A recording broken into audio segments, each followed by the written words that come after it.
Bək sordunglar aildə vəns qısam asal yerilib gitidi, təminim yaxşı çıxaramayma deb. Bugün mana muşunga o'xshash nayt o'lchamlik vəns qilish usulini o'rganib oling. Təm tilingiz qag'dak ajoyib o'xshaydi jimi? Usul intayin oddiy birlik yo'singiz o'rganib olaysiz, ko'p material ketmaydi. Oldi bilan tayyorlab olgan kalgoshni qiyim qilish mashinasiga silib, ushshaq qilib qiyim qilib olamiz.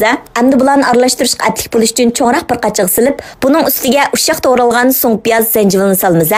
Arqadan bir qo'yliq tofuni videoda ko'rsatgandek ushshaq qilib izvitimiz. Endi buning tam xurishlardan azroq tuz, kava uchun uni bir qo'shiq sirsilib, arqadan bir tal tuxum qunaq kraxmaldan kichik chumishda bir chumush qunaq kraxmal silvitimiz. Arqadan qo'limiz bilan yaxshi aralashtirib tofunini yaxshi ezib olamiz.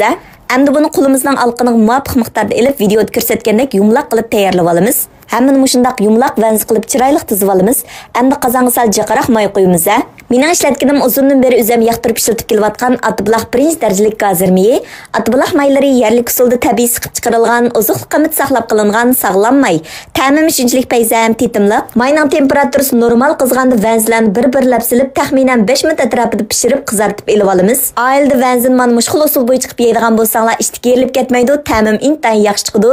Oxirida vənsdan qilishni o'rganib olsam bo'ldi degan tuqqanlarimiz yurak berib gullarni avatib meni qo'llab qo'yishni unutib qolmanglar. Xayr xo'sh.